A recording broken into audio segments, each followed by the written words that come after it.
Hello all of you, very good morning to all of you. Previous session में हम लोगों ने question number 10 से लेके क्वेश्चन नंबर 15 तक के किए थे।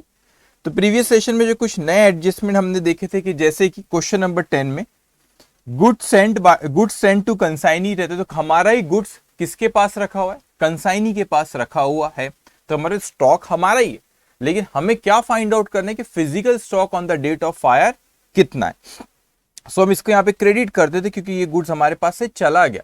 तो जैसे ये ओपनिंग स्टॉक है, ये जब आता है गुड्स तो डेबिट में, जब जाता है तो क्रेडिट में।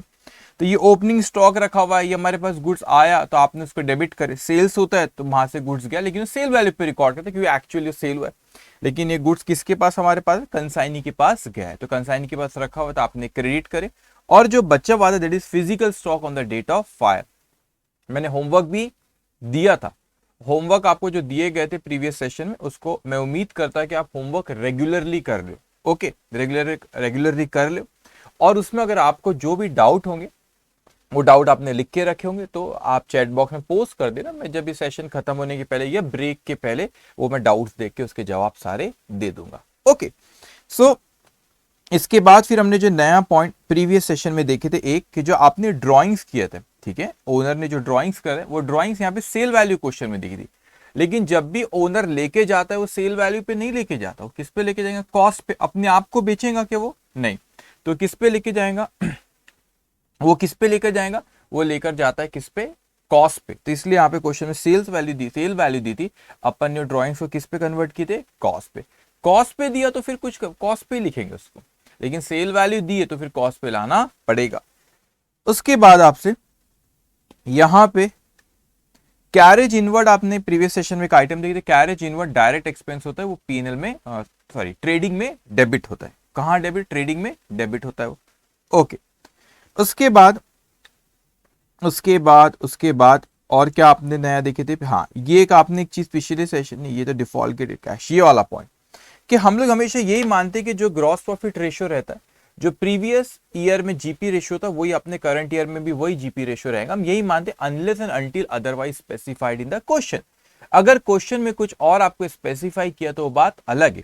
तो उसी तरह हमने क्वेश्चन सॉल्व किए थे प्रीवियस सेशन में। उसने कहा था कि यहाँ पे प्रॉफिट जो था, जैसे 2020 में जो प्रॉफिट था वो कॉस्ट 80 था आपका, प्रॉफिट 20 और सेल्स 100 था। लेकिन उसने कहा कि next year that is in 21 आपका सेल जो था वो 120 हो गया था और आपका कॉस्ट उतना ही था 80, सेल्स 120, तो आपका प्रॉफिट कितना हो गया था? 40। तो दैट इज 1/3 ऑफ सेल्स।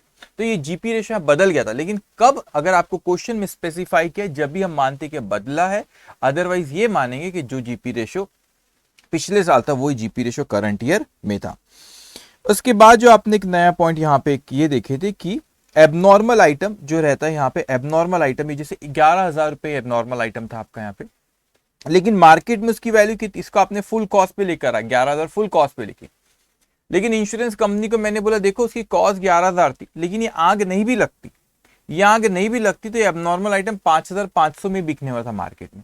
तो इंश्योरेंस कंपनी में को 11,000 देंगी क्या? नहीं, वो बोलेंगे अगर आग नहीं लगती तो भी 5,500 में मिलता था, तो मेरे को 5,500 ही देंगी, इसलिए 5,500 यहाँ पे हमने लिखे।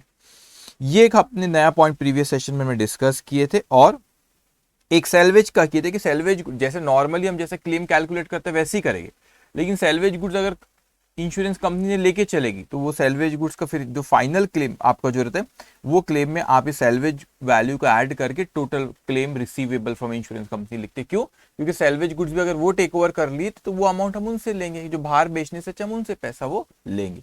ओके, अब यहाँ पे जो भी अगर आपको डाउट होगा, मैंने यहाँ पे प्रीवियस सेशन में जो आपको होमवर्क में जो आपको दिया था बेटा, होमवर्क कौन से दिया गया था आपको पिछले सेशन में? जो होमवर्क दिए गए थे आपको, होमवर्क नंबर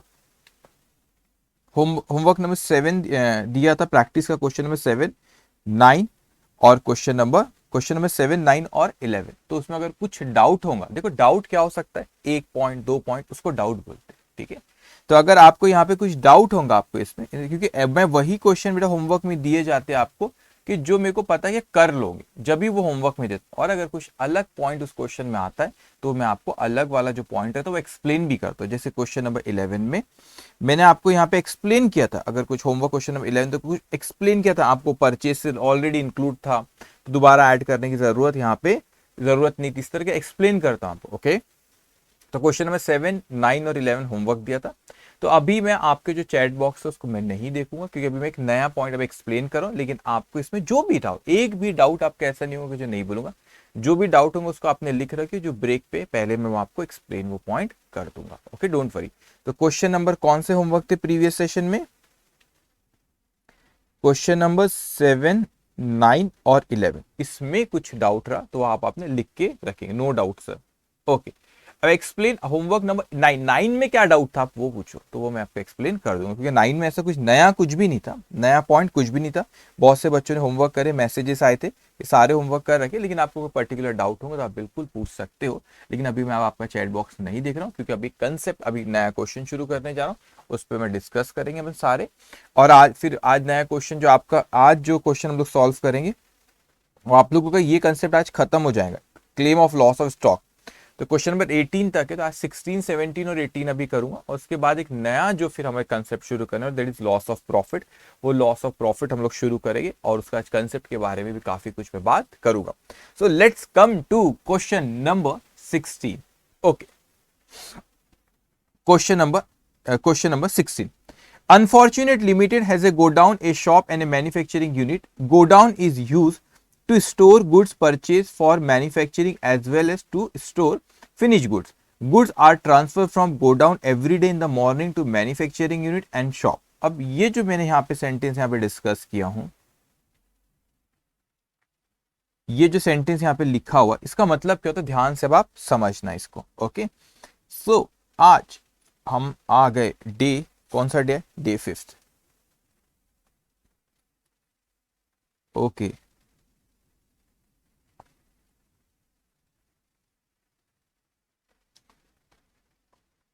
ओके, सो हमारा क्वेश्चन नंबर ये कौन सा है? Question number 16। Question number 16, page number भी 16। So question number 16, page number भी 16। ओके, ध्यान से अब इसके कंसेप्ट को आप समझेंगे। तो यहां पे 3 चीजों के बारे में बात हो रही बेटा। ओके, पहला आपका यहां पे उन लोगों का गोडाउन है, ये रहा उनका गोडाउन, ये गोडाउन है उस कंपनी का। और ये गोडाउन में वो कहता है हमसे, Unfortunate Limited has a godown a shop and a manufacturing unit. Godown is used to store goods purchase for manufacture as well as to store finish goods.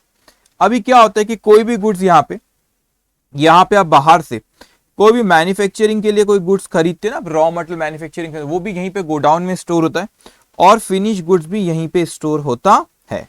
अभी क्या करता है, ये बाहर से अगर आपने कोई फिनिश गुड्स लाए वो भी यहीं पे होता है, अगर आप मैन्युफैक्चरिंग के लिए कोई रॉ मटेरियल ला रहे वो भी आपका यहीं पे गोडाउन में आता है। फिर वो कहता है कि आपसे goods are transfer from godown every day in the morning to manufacturing unit and shop. मतलब फिर ये गोडाउन से आपके 2 यूनिट और है यहाँ पे, एक आपका है मैन्युफैक्चरिंग यूनिट और एक आपका है आपकी शॉप। तो ये रही शॉप और ये रही मैन्युफैक्चरिंग यूनिट। यहां पे देखा जाए भाई कि 3 चीजों के बारे में बात कर रहा है वो हमसे क्वेश्चन में कहता है कि ये गोडाउन है, इसी गोडाउन में कोई मैन्युफैक्चरिंग के लिए आप कोई गुड्स खरीदते होंगे मैन्युफैक्चरिंग के लिए, तो पहले गोडाउन में ही आता है, कोई फिनिश गुड्स है वो भी गोडाउन में आता है, और फिर ये गोडाउन से वो लोग सप्लाई करते हैं, गोडाउन से फिर वो भाई यहाँ पे गोडाउन है, फिर ये गोडाउन से वो जाता है, कहां पे जाता है? शॉप में चला भाई गुड्स, वो शॉप में चला, या फिर मैन्युफैक्चरिंग करना है तो मैन्युफैक्चरिंग यूनिट्स में चला, तो गोडाउन में से फिर वो गुड्स आगे जाता है। सो अब ये क्वेश्चन अराइज होता है भाई कि आपको ये बड़े ध्यान से देखना पड़ेगा कि यहाँ पे आग कहां लगी, क्योंकि ये 3 जगहों के बारे में बात कर रहा है, ये 3 जगहों के बारे में बात कर रहा है।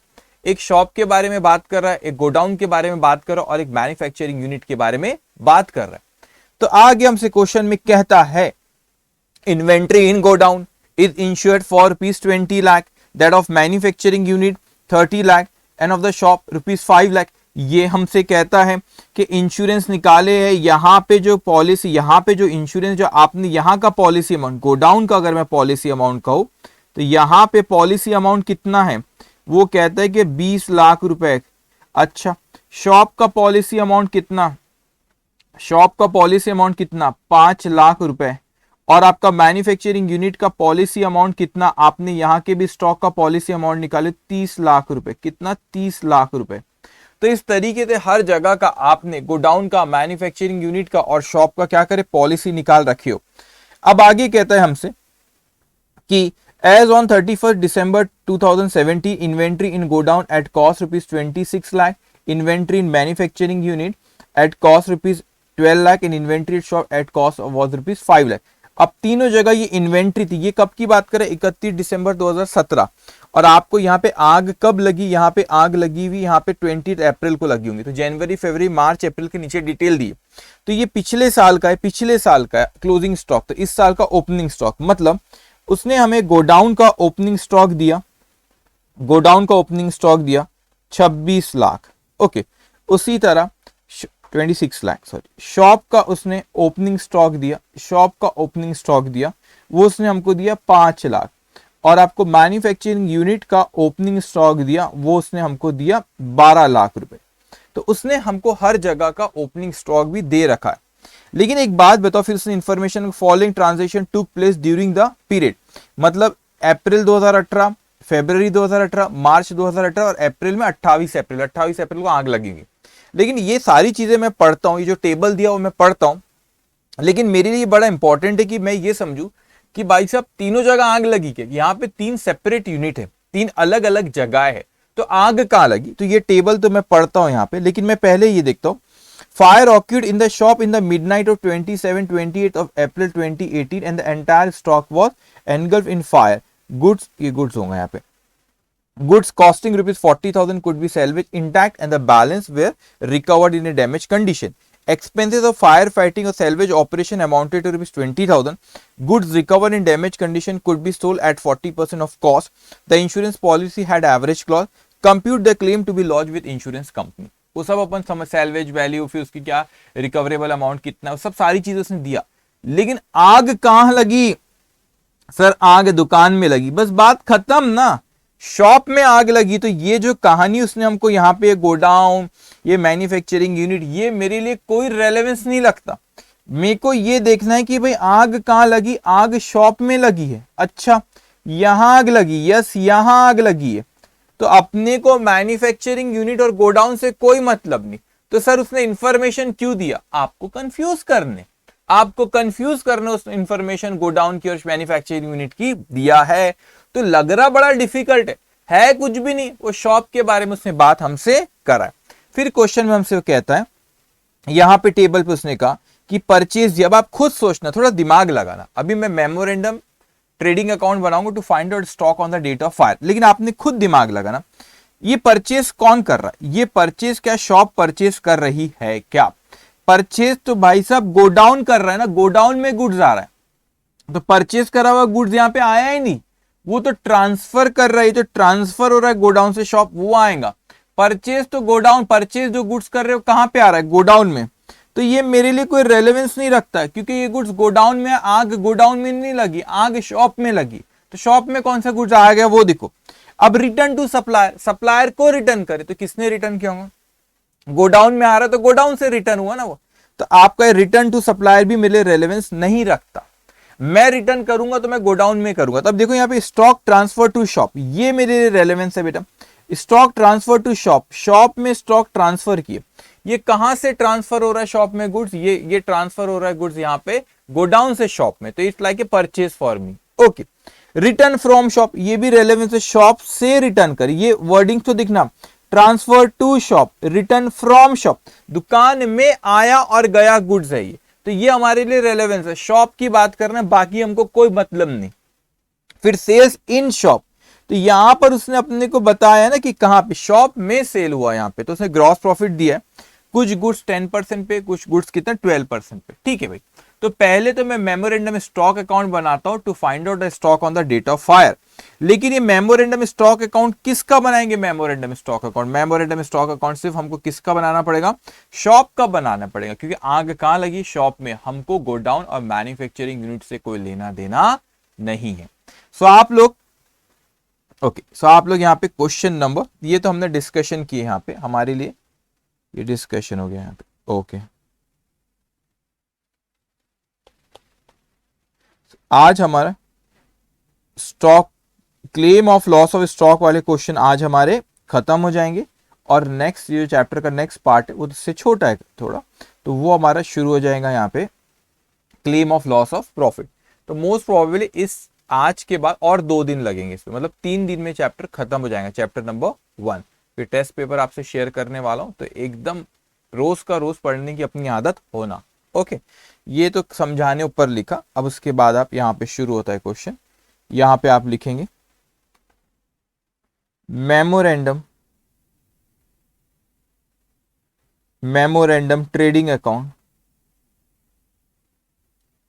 मेमोरेंडम ट्रेडिंग अकाउंट ब्रैकेट में लिख दे तो फॉर शॉप, क्योंकि आंख कहां लगी? शॉप में। For the period, for the period 1st of January to 28th of April 2017, rupees in lakhs, debit credit. Okay, draw करेंगे आप लोग।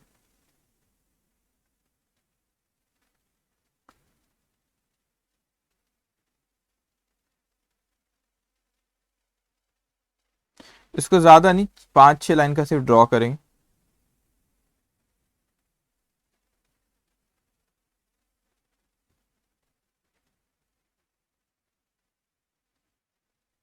ओके, 5-6 लाइन का सिर्फ इसको ड्रॉ करेंगे।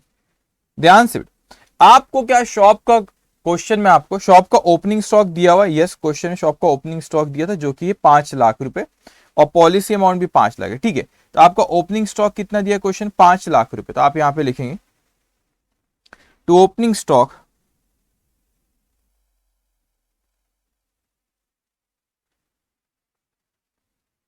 टू ओपनिंग स्टॉक 5 लाख रुपए, रुपीज इन लैक्स है। अब समझेंगे इसने क्वेश्चन में स्टॉक कहां पे ट्रांसफर करा गया? शॉप में। तो जनवरी मंथ में 26, फरवरी में 20, मार्च में 25 और अप्रैल में 10। तो टोटल कितने का ट्रांसफर करा गया? तो 26 प्लस 20 प्लस 25 प्लस 10, तो टोटल जो ट्रांसफर करा गया आपको 81 का। 81, it's like a purchase for shop. तो यहाँ पे गोडाउन से 81, तो हमारे गोडाउन में 81 का है। फिर रिटर्न जनवरी में 1 है, फरवरी में कुछ भी नहीं, मार्च में 1 है और फिर अप्रैल में 1, तो टोटल रिटर्न 3 हुआ। तो आप यहां पे लिखेंगे ट्रांसफर, यहां पे टू ट्रांसफर 81, और आप चाहो तो क्रेडिट में भी लिख सकते हो, और आप यहां पे रिटर्न जो आपने करे गुड्स वो माइनस यहां पे भी कर सकते हो 3 से, आउटर कॉलम पे आ जाएगा आपका कितना आ जाएगा? 78। ये रिटर्न आप क्रेडिट में भी लिख सकते, इतना गुड्स हमने क्या करे? रिटर्न करे, वापस करे थे।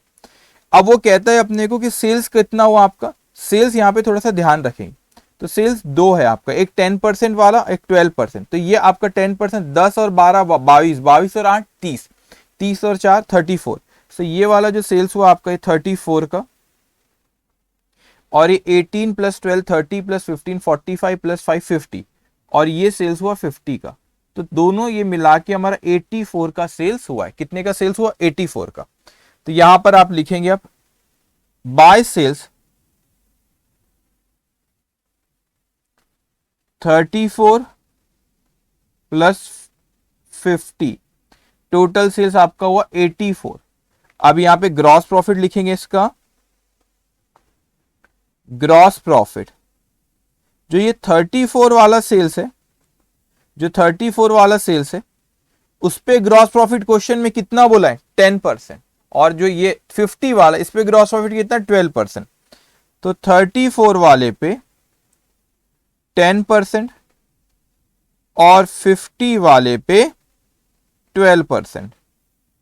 तो ये वो आपका 3.4 और 50 का 12% वो आपका 6, तो ये टोटल जो हुआ आपका टोटल जो आपका कितना 9.4 ये ग्रॉस प्रॉफिट हुआ 9.4। सब यहां पे आप stock on the date of fire निकाल लेंगे। Okay, stock on the date of fire हम निकालेंगे। सो टोटल करेंगे अब वहां पे आप 5 प्लस 78 प्लस 9.4 ये आता है आपका 92.4। सो 92.4 यहां पे आपका आ जाएगा closing stock balancing figure, that is stock on the date of fire, stock on the date of fire कितना आ रहा है जवाब दो। Stock on the date of fire, stock on the date of fire आपका 8.4, तो सारा का सारा rupees in lakhs 8.4। Okay, so आप बताओ क्या हमारे लिए ये कोई रेलेवेंस था कि गोडाउन का और मैन्युफैक्चरिंग यूनिट की इतनी जो इंफॉर्मेशन दिया वो क्यों दिया क्वेश्चन में? आपको कंफ्यूज करने के लिए और कंफ्यूज होने का नहीं। हमारे लिए सिर्फ क्या रेलेवेंस है? शॉप का। ओके, हमारे लिए सिर्फ क्या रेलेवेंस है? शॉप का।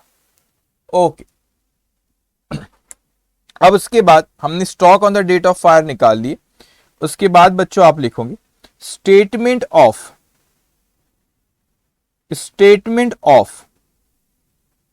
Loss of stock, statement of loss of stock.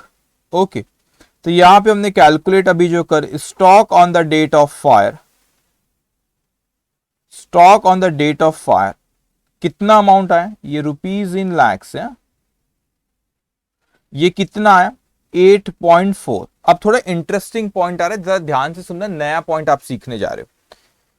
यहां पे क्या हुआ वो हमसे क्वेश्चन में कहता है goods costing ₹40,000 could be salvaged intact and balance goods were recovered in damaged condition। तो वो कहता है जो गुड्स आपका टोटल 8.4 है उसमें से 0.4 रुपीज इन लैख से इसलिए 8.4 जो आपका जो क्वेश्चन में आपको दिया है इस 1 मिनट।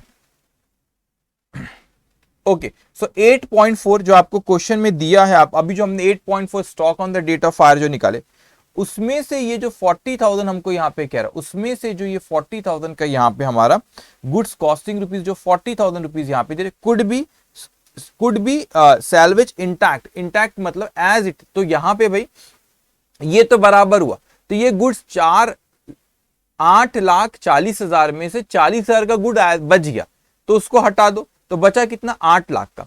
मगर 8 लाख का जो वो है वो बैलेंस, ये बैलेंस मतलब वो किसकी बात कर रहा है? टोटल हमारा 8.4 लाख का stock on the date of fire था। Stock on the date of fire कितना था? 8.4 लाख। उसमें से 40,000 का गुड्स एज इट इज बच गया, तो वो भाई बच गया तो हटा दो। अब जो आपका 8 लाख का गुड्स था वो डैमेज कंडीशन में रिकवर्ड हुआ, तो डैमेज कंडीशन में वो हुआ तो पूरा जला वाला नहीं, वो डैमेज कंडीशन में। तो वो कहता है कि डैमेज कंडीशन में तो 40% जो ये जो हुआ आपका goods recovered in damage condition, ये जो आपका बैलेंस जो डैमेज कंडीशन में हुआ वो आप 40% ऑफ कॉस्ट में बिक सकता है। तो मुझे बताओ कोई गुड्स अगर मेरा यहाँ पे बच गया, वो आधा डैमेज कंडीशन में, आधा पूरा टूटा फूटा है, तो मेरे को अगर मार्केट में अगर 10,000 की चीज है, एग्जाम्पल हाइपोथेटिकल फिगर ले रहे हो, 10,000 की चीज है तो मार्केट में 4,000 में वो बिक जाएगा बेटा। तो मेरे को पता इंश्योरेंस कंपनी मेरे को पूरा 10,000 देंगी कि मेरे को 6,000 देंगी? आप बताओ मेरे को, 10 में से 4 पे भी मैं मार्केट में उसको बेच दूंगा, डैमेज कंडीशन में है वो, मगर मेरा लॉस 10 का हुआ कि 6 का हुआ? आप जवाब दोगे। मैं बोल रहा हूं मेरा 10 की चीज है एग्जाम्पल, और मैं कहता हूं कि मार्केट में 4,000 में बिक जाएंगी, तो मेरा नुकसान 10 का हुआ कि 4 का हुआ? 10 का हुआ कि 4 का हुआ? 6 का हुआ, करेक्ट। 6,000 का नुकसान हुआ। ठीक है, वो अब मैं हाइपोथेटिकल फिगर 6,000, आपको कंसेप्ट समझा। अब आपने देखिए stock on the date of fire, अब देखो यहां पे समझेगा लेस सैल्वेज गुड्स, मतलब जो गुड्स बच गए उसमें कोई दिक्कत नहीं है, गुड्स बच गए, वो 40,000 रुपीज इन लैख से, इसलिए 0.4 लिख रहा हूं। तो जो 8.4 में से 8,40,000 में से 40,000 के गुड्स क्या हो गए? बच गए। ओके, अब यहां पे 40,000 रुपए के गुड्स हमारे बच गए, सैल्वेज ऑपरेशन मतलब गुड्स को बचाने के ऑपरेशन। ओके, तो 8,80,000 में 8,40,000 में 40,000 के गुड्स क्या हो गए आपके, बच गए। तो यहां पे 8 लाख के जो गुड्स है वो goods recovered in damage condition, तो वो कहता है कि बचे हुए goods recovered in damage condition, goods recovered in damage condition, ये डैमेज कंडीशन में रिकवर। अब इस पॉइंट को समझना, तो मैंने यहां पे जब हमने कैलकुलेट करे ये, तो भाई टोटल हमारा स्टॉक कितना आया था, यहां पे stock on the date of fire आया मेरा 8.4। ये 8.4 में से 40,000 का गुड्स अच्छा खासा, उसमें कुछ नहीं, वो बच गया बेटा। मगर जो ये बच्चा हुआ 8 लाख है, ये डैमेज्ड कंडीशन में, ये कौन से कंडीशन में आया, डैमेज कंडीशन, मतलब आधा अधूरा वो खराब है, तो डैमेज कंडीशन में आया बचा हुआ कितना, 8 लाख। तो वो कहता है कि 8 लाख का जो डैमेज कंडीशन में, इसको भी मार्केट में बेचोगे तो कुछ रिकवर हो जाएगा। तो कितना रिकवर हो जाएगा, क्वेश्चन बोला 40%। तो हमारा पूरा का पूरा 8 लाख का लॉस नहीं है, इसमें से 40% रिकवरेबल हो जाएगा। तो यहां पे लिखेंगे less saleable value, less saleable value of damage goods, तो ये 8 लाख रुपए का है, मगर मार्केट में बेचू तो 40% रिकवर हो जाएगा, तो 3.2 रिकवर हो जाएगा मैं बेचूंगा तो। इसका मतलब मेरा नुकसान कितना हुआ आपका, मेरा नुकसान हुआ यहाँ पे 4.8, लेकिन यहाँ पे 4.8 का मेरा क्या होता है, नुकसान हुआ। लेकिन क्वेश्चन में बच्चों कहता है कि हमारा expenses of fire fighting and salvage operation मतलब गुड्स को बचाने का ऑपरेशन, वो फायर ब्रिगेड वाले आए, फायर ब्रिगेड वालों ने कुछ करे, फिर हम भी कुछ आए, बाजू वाले को लाओ पानी मतलब रेती थी, रेती उठा के पूरे मोहल्ले वालों को जमा कर लिए, पूरे वहां पे जमा करके सब बुझा रहे, दैट इज ऑपरेशन, वो सबको बचाने के लिए। उसको 20,000 रुपए उसमें खर्चा हो गए अपने, तो 20,000 रुपए यहाँ पे खर्चा हो गए, तो मैं यहाँ पर आया और यहां पर आप लिखोगे add fire fighting expense, fire fighting expenses और सैल्वेज ऑपरेशन। अब कंफ्यूज मत हो जाना सैल्वेज ऑपरेशन से। ये क्वेश्चन में दिया 20,000, तो 0.2, तो टोटल आपका जो लॉस हुआ, टोटल अमाउंट ऑफ लॉस कितना है आपका, 5 लाख रुपए। टोटल अमाउंट ऑफ लॉस कितना है, 5 लाख। अब आप मुझे बताओ क्या यहां पे एवरेज क्लॉज एप्लीकेबल होगा क्या।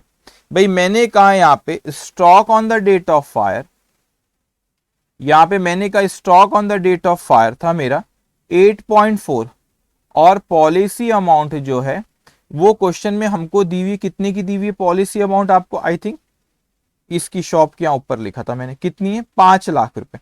तो भाई स्टॉक 8.4 का, पॉलिसी अमाउंट 5 लाख की, तो एवरेज क्लॉज यहां पे एप्लीकेबल होगा, एवरेज क्लॉज यहां पे एप्लीकेबल होगा। सो आप लिखेंगे इसके नीचे average clause, average clause, average clause, policy amount, policy amount is of rupees, how much, policy amount is of rupees 5 lakhs, whereas ऐसे ही लिखो, policy amount is of rupees 5 lakhs, whereas insurable sum,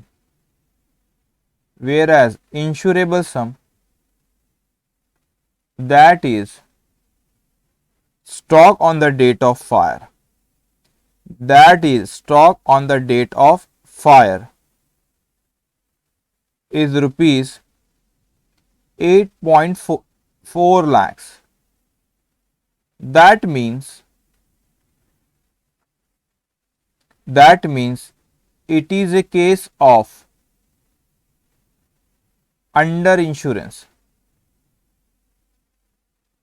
It is a case of under insurance. Hence, average clause will apply. Hence, average clause will apply. Okay. सो यहां पे जो आपका policy, यहां पे claim जो रहेगा आपका, amount of claim equals to policy amount divided by stock on the date of fire.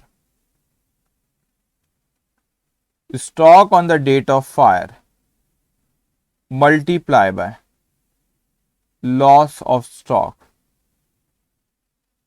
So policy amount 5 lakh रुपए की, stock on the date of fire 8.4 lakh, और लॉस जो हुआ, लॉस कितना, वो भी 5 लाख की आया ना, लॉस 5 लाख की आया था ना, मैं टोटल लॉस नीचे, yes 5 lakh, 5 divided by 8.4 multiply by 5, तो ये आपका 2.976 ऐसा, तो ये आएगा आपका 2.98 कर लो, 2.98 लाख,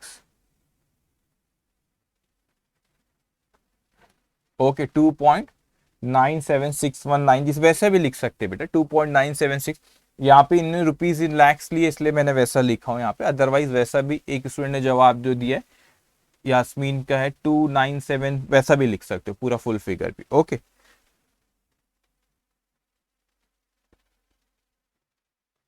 $2.9761 lakhs, ओके, उसको राउंड ऑफ नहीं कर रहा, ओके डन। सो यहां पे ये क्वेश्चन नंबर कौन सा हमारा, क्वेश्चन नंबर 50 जो था 16 था, क्वेश्चन नंबर 16 यहां पे खत्म होता है, okay done. Yes sir applicable question, yes correct, और लिन कॉर, yes sir goods from godown to shop midnight का पॉइंट कभी भी नहीं आएगा, क्या क्या लिखे, मिडनाइट मतलब रात को वो आग लगी वो बोल रहे हैं, ओके ठीक है डन। अब हम आते हैं यहाँ पे नेक्स्ट क्वेश्चन पे, ठीक है, अपने सिंपल क्वेश्चन से अभी छोटे थोड़े क्वेश्चन से, क्वेश्चन में देखो शुरुआत में ना टाइम लगता है अपने को, क्वेश्चंस रहते, अब आपको एक एक कंसेप्ट बस ऐड होते जा रहा है।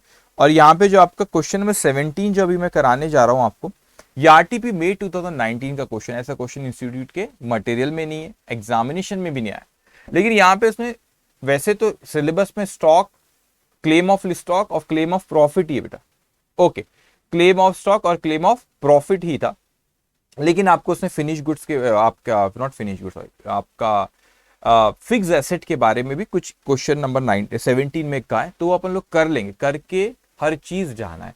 तो आपके नोट्स इस तरीके से रेडी करे गए कि इंस्टीट्यूट का मटेरियल, आरटीपी, एमटीपी, पिछले क्वेश्चन उससे भी पुराना, ऐसा नहीं मई 18 से इंटरमीडिएट शुरू हुआ है, उसके पहले आईपीसीसी रहता है, जबकि भी क्वेश्चन जो इस चैप्टर के सब कवर है। तो आप सिमिलर क्वेश्चन रहते तो मैं लिख देता कि सिमिलर क्वेश्चन है, ओके। तो डिफिकल्ट कुछ भी नहीं, अपने दिमाग में मत लाओ कि सर डिफिकल्ट है, डिफिकल्ट है, डिफिकल्ट है, सोचना पड़ता है। आप क्या तो पहले से अरे डिफिकल्ट है, डिफिकल्ट, अरे सीए इंटर के स्टूडेंट हो, मेहनत बहुत करना पड़ता है, मेहनत बहुत करना पड़ता है, ठीक है।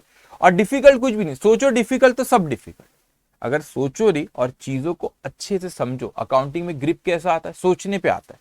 आप चीज अगर ये खूबसूरती ये सब्जेक्ट की अपने को याद कुछ भी नहीं करना, याद करना थोड़ा वो मुश्किल जाता है, याद यहाँ पे कुछ भी करना नहीं है, तो मुश्किल कुछ भी नहीं है, कुछ भी मुश्किल नहीं, बस चीजों को रोज का रोज पढ़ना है। रोज का जो होमवर्क दे रहा हूं मस्ट है, वो आपको मेरे साथ करना है। ये बैच जब तक हमारी जैसे टाइम अलॉट करा गया, जब तक ये बैच चलेंगी, और सारी चीजें जब तक आपकी भी मेरे साथ साथ होना चाहिए, क्योंकि जब हम ग्रुप 2 में आएंगे तो आपका ग्रुप 1 अच्छे से कंप्लीट हो जाना चाहिए, okay.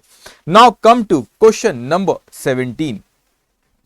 A fire engulfed the premises of a business of Mrs. Preet on the morning of 1st of July 2018. The building equipment stock were destroyed and the salvage recorded the following. अरे भाई यहाँ पे कहता है कि building equipment stock समझ में आता है, claim of loss of stock हमको आता है कैलकुलेट करना। ये क्या है सर बिल्डिंग, ये क्या है सर बिल्डिंग, और ये क्या है इक्विपमेंट, ये तो फिक्स एसेट है ना, इसके बारे में क्यों दे दिया, अब दे दिया इंस्टीट्यूट के मटेरियल में नहीं दिया, स्टडी मटेरियल में नहीं है ऐसा क्वेश्चन, आपके कोई एग्जाम में भी नहीं आया, लेकिन इंस्टीट्यूट का जो एक आरटीपी आता है, आरटीपी में तो दिया है ना, तो इंस्टीट्यूट का कोई भरोसा नहीं, एक हाथ को एग्जाम में उठा के इसमें क्या करेंगे एग्जामिनेशन में क्वेश्चन ये दे सकता है, ठीक है। अब वो कहते हैं कि बिल्डिंग की उसने सैल्वेज वैल्यू दिया 4,000 रुपए, इक्विपमेंट की 2,500, स्टॉक की 20,000. The following other information was obtain from the record save for the period from 1 January to 30 of June. 1 जनवरी से 30 जून तक इंफॉर्मेशन दिया है. गुड्स जो बिका, सेल्स 11,50,000, सेल्स रिटर्न 40,000, परचेज 9,50,000. उसके बाद purchase return 12,500, carriage cartage inward 17,500, wages 7,500, stock in hand on 31 December 2017. ये पिछले साल का क्लोजिंग स्टॉक, मतलब इस साल का ओपनिंग स्टॉक. इसके बाद जो इसने हमको जानकारी दी है वो किससे रिलेटेड दी है आपको, फिर फिक्स एसेट से. बिल्डिंग की वैल्यू 31 दिसंबर 2017 को 3,75,000, इक्विपमेंट की वैल्यू 31 दिसंबर 2017 को 75,000 रुपए, और डेप्रिसिएशन प्रोविजन टिल 31 दिसंबर 2017, मतलब पिछले साल तक डेप्रिसिएशन बिल्डिंग पे 1,25,000 और इक्विपमेंट इक्विपमेंट पे 22,500. ओके, डेप्रिसिएशन लग चुका है. No depreciation has been provided since December 31, 2017. The latest rate of depreciation is 5% per annum on building and 15% per annum on equipment by straight line method. WDV method नहीं, कौन सा बोले, straight line method से depreciation लगाना है. Normally business makes a profit of 25% on net sales. Net sale मतलब obviously return के, sales return के बाद.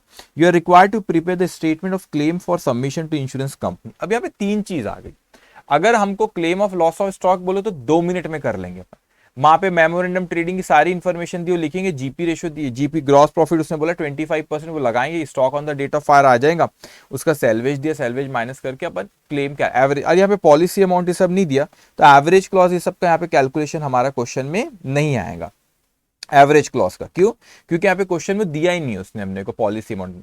तो बस लॉस ऑफ स्टॉक निकाल के 2 मिनट में हो जाएगा. लेकिन उसके अलावा इसने जो क्वेश्चन में ऐड कर दिया that is related to fixed asset, building और इक्विपमेंट के बारे में. तो अब यहाँ पे सबसे पहले अपन क्या करेंगे, पहले अपन मेमोरेंडम ट्रेडिंग अकाउंट बना लेते to find out the stock on the date of fire. वो अपन कैलकुलेट करते, फिर मैं आपको इक्विपमेंट और बिल्डिंग के बारे में भी बताता हूँ. तो यहाँ पे आप लिखेंगे question number 17. Okay, page number 16. और ये रहा आपका memorandum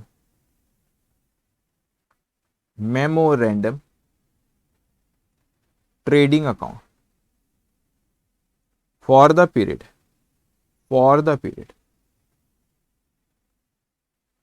1st of January to 30th of June 2018. 2018.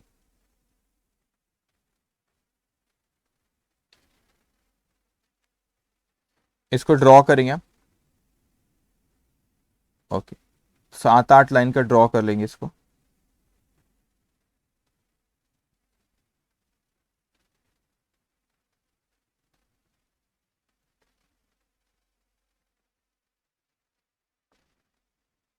Okay, 7-8 line का इसको आप ड्रॉ करेंगे. ठीक है, असली पढ़ाई तो अब शुरू हुई आपकी. फाउंडेशन तो ठीक है, बताए ऐवे ही है, आराम से हो जाता. आराम से तो नहीं बोलना चाहिए, मेहनत है. लेकिन अभी इंटर के सामने फाउंडेशन कुछ नहीं लगेगा आपको. फाउंडेशन में बहुत बड़ी चीज लगती थी आप लोग को, अरे फाउंडेशन है. अभी सी इंटर की जब पढ़ाई होंगी, अभी पढ़ाई करना शुरू की हो, तभी इंटर के सामने फाउंडेशन आपको कुछ भी नहीं लगेगा. बोले यार क्या था, वो तो कुछ भी नहीं था. तो ऐसे ही होता है लाइफ में, जब कोई बहुत बड़ी बड़ी चीजें करो तो उसके पहले जो करे यार वो तो बड़ा आसान था, अपन इतना करते थे. अब ऐसे ही होता, फाइनल में जाऊंगे बोले इंटर, फाइनल के सामने इंटर कुछ भी नहीं. ठीक है, चलो यहां पे आएंगे. पहला पॉइंट क्या किया, सबसे पहले उस को सेल्स दिया. सेल्स कितना दिया आपको यहाँ पे, सैलरी सब बाद में. सेल्स कितना दिया, 11,50,000, लेकिन सेल्स रिटर्न है 40,000 का. तो आप क्रेडिट साइड में लिखना है पे बाय सेल्स 11,50,000 रुपए लेस सेल्स रिटर्न वो है आपका 40,000 रुपए का. तो आपका नेट सेल्स कितने का हो गया, ये हो गया आपका 11,10,000 रुपए का. 11,10,000 रुपए का. ओके, 11,10,000 रुपए. मेरी आवाज आ रही बराबर, आप बताएंगे आवाज आ रही.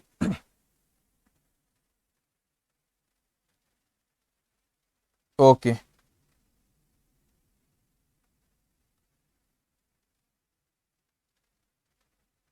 ओके ठीक है। अब यहाँ पे सेल्स है 11,50,000 रुपए का और सेल्स रिटर्न कितना है आपका 40,000 का। ओके तो यहाँ पे आपका नेट सेल्स हो गया 11,10,000 रुपए का। उसके बाद क्वेश्चन में परचेज बोलता है 9,50,000 रुपए का, तो ओपनिंग स्टॉक के लिए जगह रखना और फिर यहाँ पे लिखना परचेज। 9,50,000 रुपए का क्या है purchase. Okay purchase return 12,500 12,500 purchase return 12,500। तो आपका आउटर कॉलम पे आ जाएगा 9,50,000 माइनस 12,500, तो ये आएगा 9,37,000। ओके 9,37,500। उसके बाद ये आपको दिया है कार्टेज, ये आपका डायरेक्ट एक्सपेंस है, वो कितना अमाउंट है आपका 7,500, तो उसे भी लिख लेंगे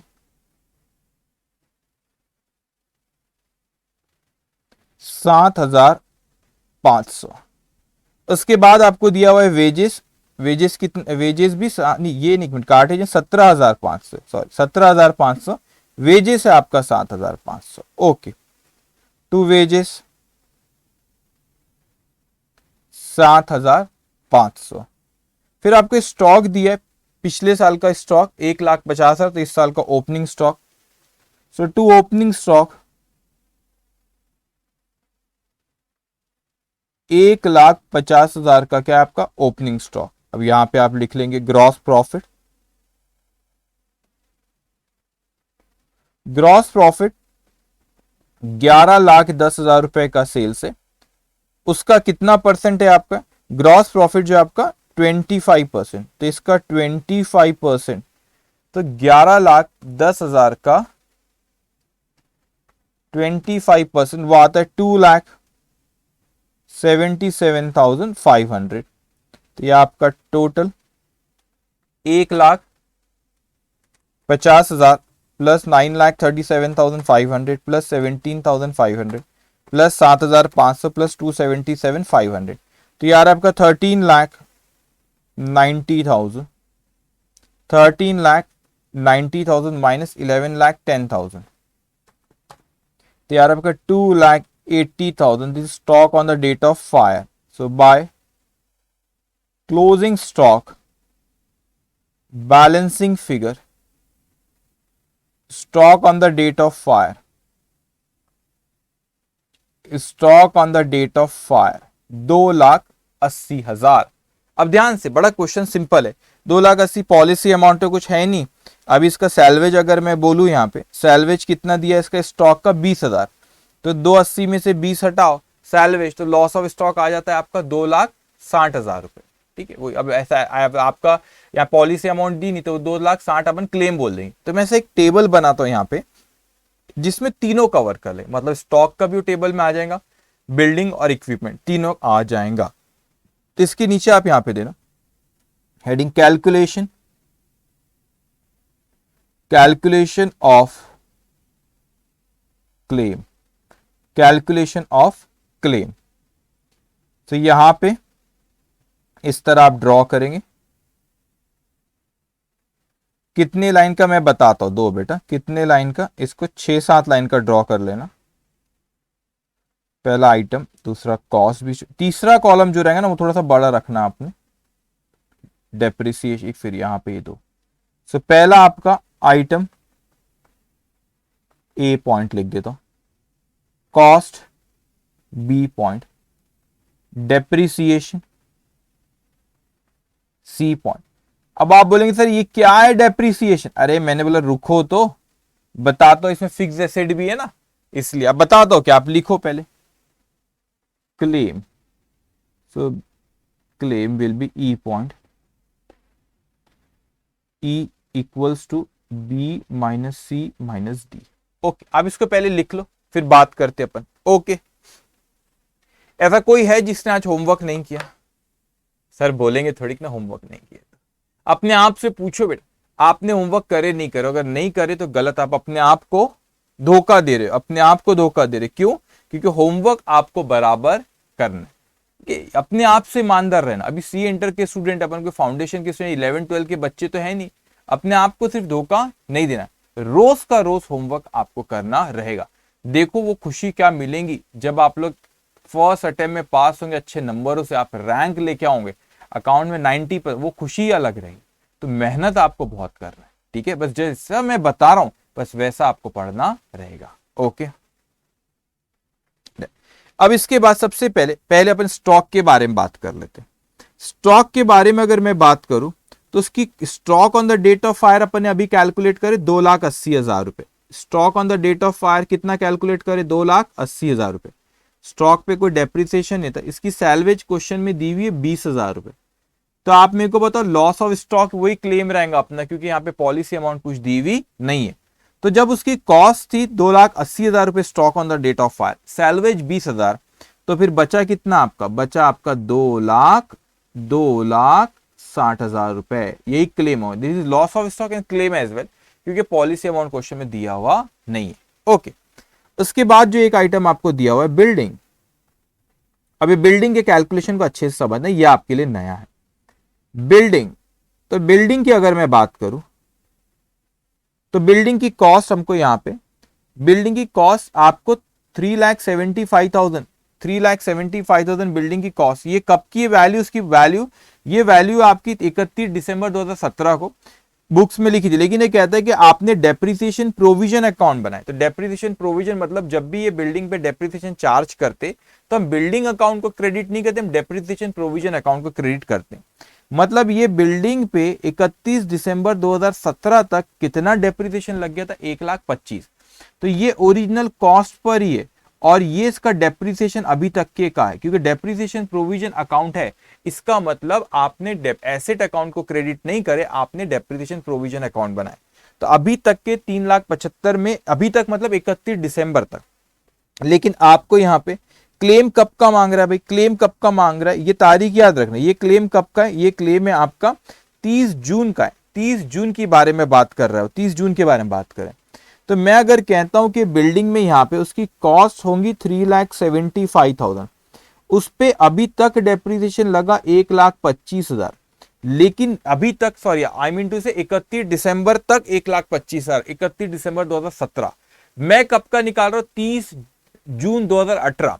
मतलब जनवरी से लेके जून 18 तक, ये 6 महीने का भी मेरे को डेप्रिसिएशन कैलकुलेट करना पड़ेगा कि नहीं करेगा? उसकी वैल्यू कम हुई ना फिक्स एसेट यूज करने से। तो ये 1,25,000 कोई 30 जून तक के का डेप्रिसिएशन नहीं है, ये 1,25,000 आपका जो है 31 दिसंबर तक के का डेप्रिसिएशन है। इसलिए 6 महीने का डेप्रिसिएशन अपने को इसमें ऐड करना पड़ेगा।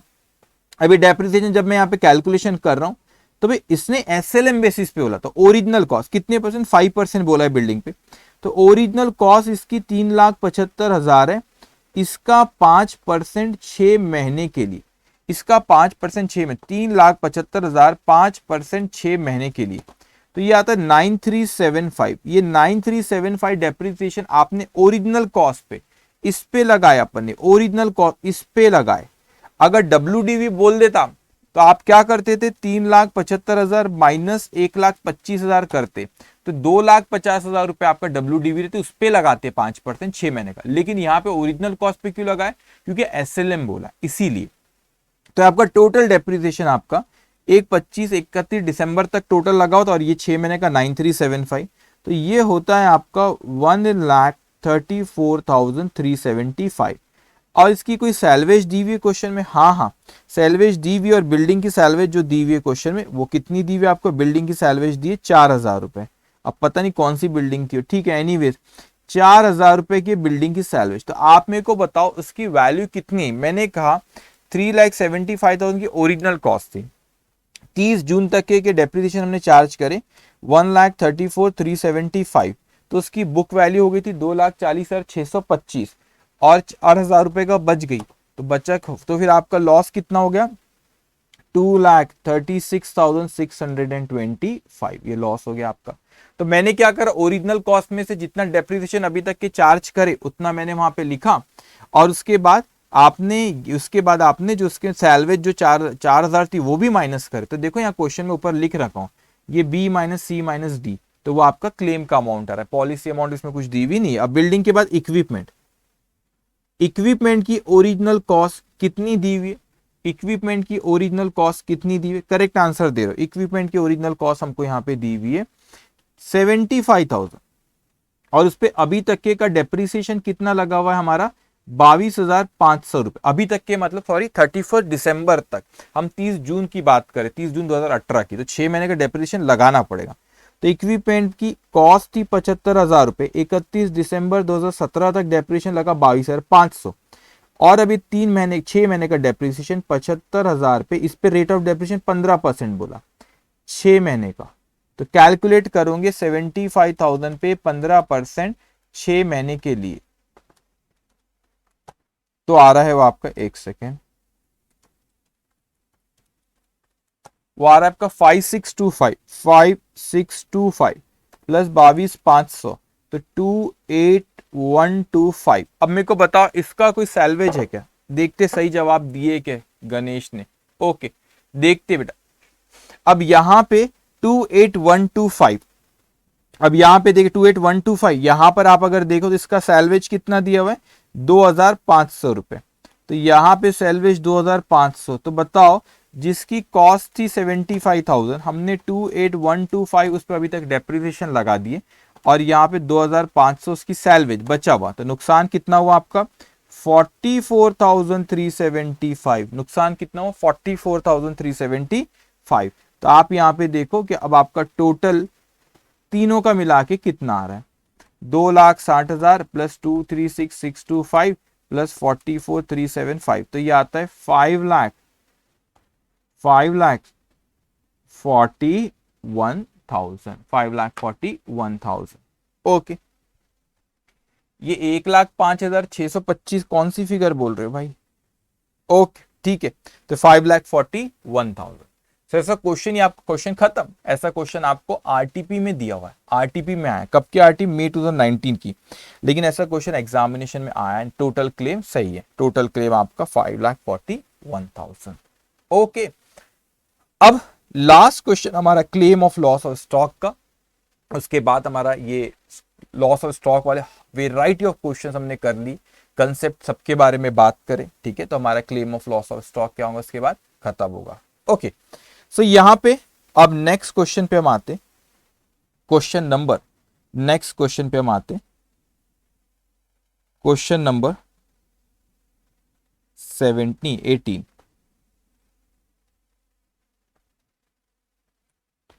क्वेश्चन नंबर 18 पेज नंबर 17, ठीक है। क्वेश्चन नंबर 18 पेज नंबर 17, ध्यान से, सिंपल क्वेश्चन।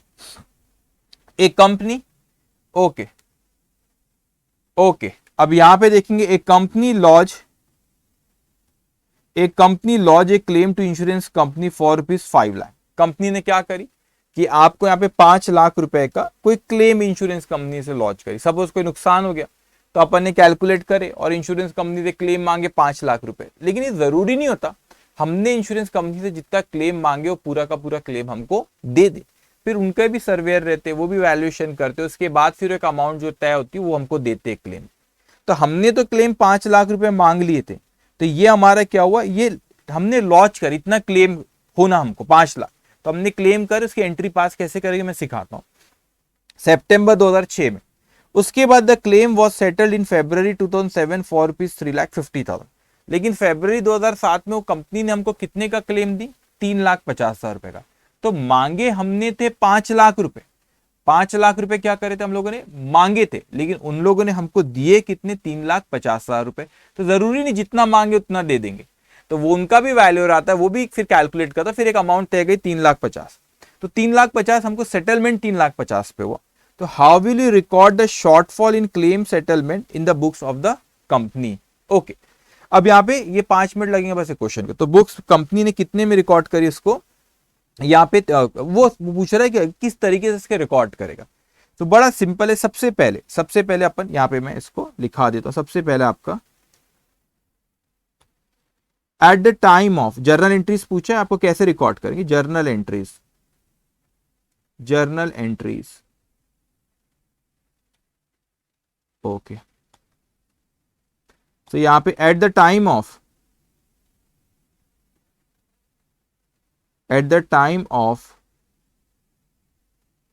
लॉजिंग क्लेम, हमने जब क्लेम करे जर्नल एंट्री क्या पास की होगी, ध्यान से मेरी बात समझना बेटा, जर्नल एंट्री क्या पास की होगी आपने, तो हमको क्लेम अभी मिला नहीं, हमने क्लेम लॉन्च करके क्लेम, तो क्लेम रिसीवेबल, हम अभी ये माने कि 5 लाख रुपए का क्लेम, ये कब हुआ, ये जो आपने करे सितंबर 2006 में, तो ये कब हुई आपकी, सितंबर 2006 में ये आपने एंट्री पास करे कि क्लेम लॉन्च करे, तो हमको क्लेम रिसीवेबल, सो वो asset increase in asset debit, so claim receivable account debit, claim receivable account debit 5 lakh रुपए टू क्लेम अकाउंट। अब ये एंट्री समझना, हमने कितने की एंट्री पास करे भाई, ये समझाने लिख लो, क्लेम रिसीवेबल हमको उनसे पैसा लेना है, तो ये हमारा हुआ increase in asset, increase in asset, तो उसको डेबिट करते, और ये क्लेम को क्रेडिट क्यों करें, ये हमारे लिए क्या हो गई, इनकम, तो ये पीएनएल में जाता है, तो इंक्रीज इन एसेट क्या करते, डेबिट, और इनकम क्या करते, क्रेडिट, तो insurance claim receivable account debit या claim receivable account, correct, insurance claim receivable है, claim receivable account debit to claim account. Okay, उसके बाद अपने सेकेंड एंट्री जो पास करेंगे कब, सेटलमेंट के वक्त, so at the time of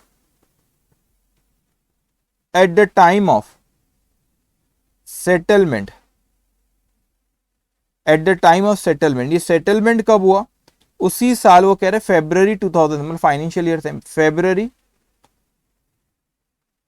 February 2007, February 2007। Okay, तब अपने को ये क्लेम रिसीवेबल अपन ने जो एसेट क्रिएट किए थे 5 लाख रुपए की, ये 5 लाख रुपए में से आए कितने अपने को 5 लाख रुपए में से सिर्फ कितना आया अपने को, 3,50,000 रुपए, तो आप एंट्री पास करेंगे। नेक्स्ट, बैंक अकाउंट डेबिट,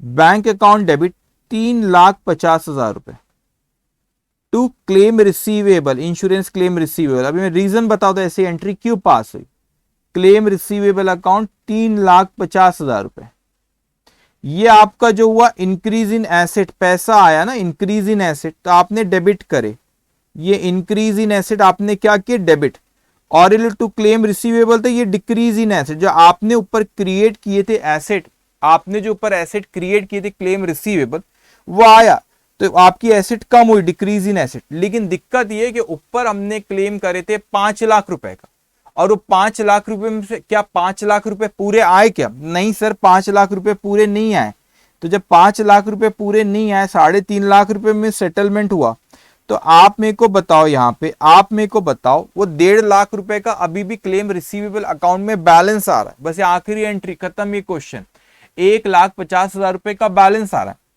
मैं यहाँ क्लेम रिसीवेबल अकाउंट रफली अगर मैं बनाता हूं, मैंने कहा क्लेम रिसीवेबल अकाउंट में, ओके, क्लेम रिसीवेबल अकाउंट में मैं कहता हूं ये क्लेम रिसीवेबल अकाउंट है, मैंने तो डेबिट 5 लाख रुपए से किया था, क्रेडिट 3,50,000 से किया था।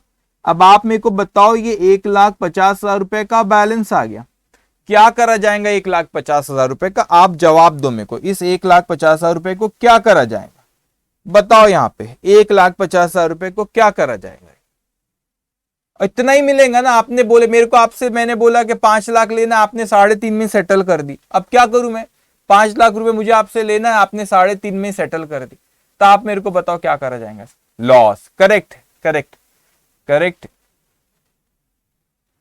Yes, PNL, very good correct answer, to claim receivable, हाँ PNL to claim receivable, fantastic, सही जवाब। अब ये तो भाई पैसा मिलने वाला नहीं है ना, तो इसको कहां लेकर चले जाएंगे हम लोग, प्रॉफिट एंड लॉस अकाउंट में, तो आप यहां पे लिखेंगे, आप यहां पे एंट्री जो पास करेंगे, नेक्स्ट लॉस की एंट्री है, loss transfer to profit and loss account. अब यहां पे इसको पीएल में ट्रांसफर कर देंगे, तो आप एंट्री पास करोगे, profit and loss account debit 1,50,000 रुपए to claim receivable account, to claim receivable account, to claim receivable account 1,50,000 रुपए। Done, very good very good. To claim receivable, इसको ट्रांसफर कर देंगे आप। Okay, done, to claim receivable. So यहां पे हमारा finally क्या चीज खत्म हो रही, यहाँ पे हम लोग का यहाँ पे जो हमारा खत्म हो रहा है, claim of loss of stock वाले क्वेश्चन सारे खत्म होते हैं। अब मैंने जो आपको होमवर्क दिया था, होमवर्क में अगर कोई आपको डाउट होगा, जो होमवर्क मैंने आपको दे रखा था, कौन से होमवर्क दिया था मैंने आपको, अभी claim of loss of profit अब अपन शुरू करने जा रहे हैं, तो मैंने जो आपको होमवर्क दिया था मैंने यहां लिख रखा था, कौन से क्वेश्चन होमवर्क दिया था, 7, 9। कोई बच्चे ने लिखा कि 9 का स्टॉक का कैलकुलेशन सर, क्वेश्चन नंबर 9 किधर गया, 7th किधर गया, 8th, ये रहा 9th। अरे भाई इसमें क्या 2,60,000 स्टॉक, ये एबनॉर्मल आइटम है 12,000 रुपए, क्या हो गया इसमें, तो ऐसा कुछ नया दिख नहीं रहा मेरे को। देखते चलो आपका यहाँ पे कितना स्टॉक उसने यहाँ पे लिखा है, ओ पिछले साल का क्लोज, अच्छा पिछले साल का ट्रेडिंग अकाउंट बनाया, पिछले साल का क्लोजिंग स्टॉक था 2,52,000, लेकिन यहाँ पे कोई राइट ऑफ कर, अरे 2,52,000 प्लस 8,000 रुपए जो आप फुल कॉस्ट पे, कितने क्वेश्चंस किए अपन ने ऐसे, 2,52,000 प्लस 8, तो ये आ गया 2,52,000 प्लस 8, ये 2,60,000। इसमें क्या था, 2 लाख लिख देता हूं मैं, 2,52,000 प्लस 8,000, ये हो गया आपका 2,60,000। ओके, उसके बाद उसने एबनॉर्मल आइटम यहाँ पे होगा 8,000 रुपए, ये 12,000 रुपए, ये 12,000 बोला उसने, तो ये 12,000 रुपए उसने यहाँ पे लिखा बेटा 12,000, तो बचा हुआ कहाँ पे, नॉर्मल। तो पहले आप टोटल लिखते हो, फिर एबनॉर्मल और फिर नॉर्मल लिखते हो। ठीक है, ये डाउट था। ओके, और कोई डाउट आपको कल था, क्वेश्चन नंबर 6 नहीं, क्वेश्चन नंबर 7, 9 और 11 तीन होमवर्क था, कुछ डाउट होगा तो मैं 1 मिनट रुकता हूं, आगे बढ़ने से पहले आप मुझे जवाब दो। क्वेश्चन नंबर आपका 7, 9 और 11 में, या उसके पहले भी जो होमवर्क दिया, किसी में कोई डाउट है आपको? ओके सर, सुमित्रा, यस, मैं पूछ रहा हूं बेटे, कोई डाउट होगा तो आप मेरे को बोलो, फिर मैं आगे आज का homework claim of loss of stock के हमारे सारे क्वेश्चन हो गए, 2 क्वेश्चन बचे हुए, क्वेश्चन में होमवर्क सेक्शन का कह रहा हूं, क्लियर, क्वेश्चन नंबर 2, 3 वो अभी होमवर्क दूंगा मैं डिस्कस करके।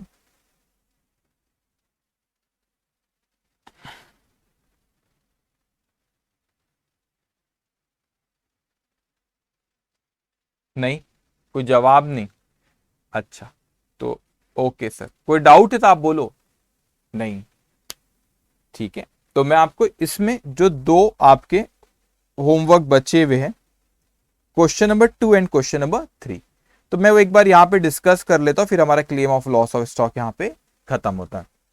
यहां पे हमसे कहता है, on 20th of July 2017, the go down in the business premises of a merchant were affected by fire, and from accounting record salvage, the following information is made available to you. अब इस question में कुछ नया, all clear sir, okay. इस question में कुछ भी नया कुछ भी नहीं है। क्वेश्चन नंबर 2 जो प्रैक्टिस क्वेश्चन है ना, उसमें आपको बस एक चीज ख्याल रखना, ये 10% ऑफ लोअर ऑफ कॉस्ट पे, तो आप इसको फुल कॉस्ट पे लेकर आते हो, ठीक है। दूसरी चीज जो इस क्वेश्चन मैंने अभी तक होमवर्क इसलिए नहीं देता, ये हैंडओवर वाला था, तो आपको प्रीवियस सेशन में हैंडओवर वाला मैंने पिछले सेशन में क्या बहुत होमवर्क हो रहा था, इसलिए नहीं दिया था, वैसे पिछले सेशन में दे सकता था। अभी हैंडओवर वाला था जो आपने किसको कर दिए, सैल्वेज गुड्स, वो जो इंश्योरेंस कंपनी, तो नॉर्मल जैसे क्लेम कैलकुलेट करते वैसे ही करोगे, और बाद में जो भी आपका उसका सैल्वेज रहेगा उसमें ऐड करके फुल क्लेम पे लेके आ जाएंगे इसको अपन, ठीक है। तो आप इसका सोल्यूशन देखना नहीं, पहले आपने खुद ने सॉल्व करना उसको, ठीक है। तो इस तरीके से अभी मैं ज्यादा नहीं बोलता, ये सैल्वेज आपका 12,000 रुपए इसमें ऐड करे टोटल पे लेके आ गया, ओके। तो ये आपका क्वेश्चन नंबर 2 आज ये होमवर्क है आपका। क्वेश्चन नंबर 2 एंड 3 सिर्फ 2 होमवर्क है आज, ओके। क्वेश्चन नंबर 2 और क्वेश्चन नंबर 3। अब क्वेश्चन नंबर 3 थोड़ा सा अलग है, अलग नहीं, एक पॉइंट को बस आपने समझना। वो हमसे क्वेश्चन नंबर 3 में कहता है कि on 30th of June 2016 accidental fire destroyed a major part of the stock in the godown of J and Associate. A stock costing rupees 30,000 could be salvaged but not their stores ledger. A fire insurance policy was in force under which the sum insured was rupees 3,50,000 from available record. The following information was retrieved. अब ऐसा तो कुछ नया अभी नहीं बोला, salvage बोला, fire insurance policy amount दिया उसने, कुछ नया नहीं है। अभी नया क्या आएगा मैं कहता हूँ।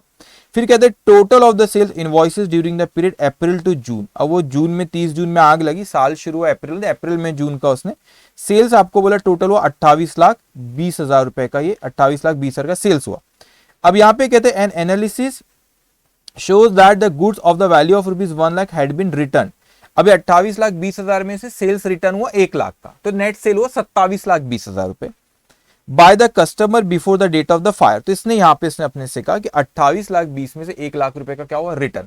तो नेट सेल्स कितना हुआ, नेट सेल देखो जल्दबाजी नहीं करो, पहले आप मेरी समझो, अभी क्लेम के अमाउंट पे पहुंच 2 मिनट रुको। ओके, तो आपका नेट सेल कितना हुआ, नेट सेल हुआ आपका 27,20,000 रुपए।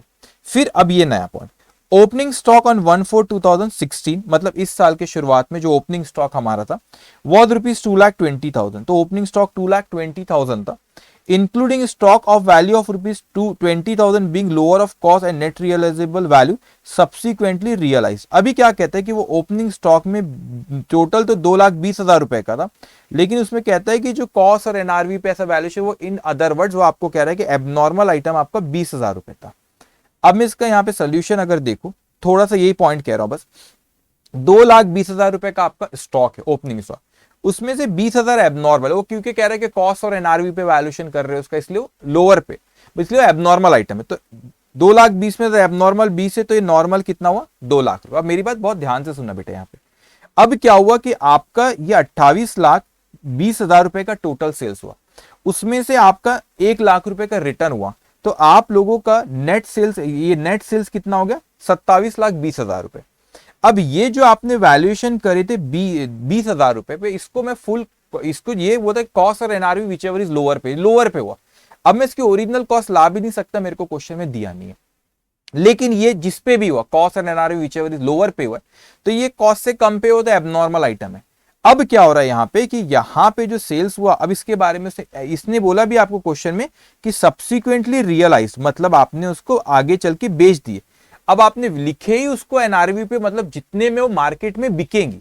एनआरवी मतलब क्या, आज अगर नेट रियलाइजेबल वैल्यू आज बेचू तो कितने में बिकेंगी। अब उसकी ओरिजिनल कॉस्ट अपने को पता, किधर गया भाई, ओरिजिनल कॉस्ट अपने को पता नहीं, तो कॉस्ट और NRV which ever is lower पे, तो मतलब ये 2,20,000 में 20,000 एबनॉर्मल है और 2 लाख रुपए बैलेंसिंग फिगर आ गई जो कि नॉर्मल है।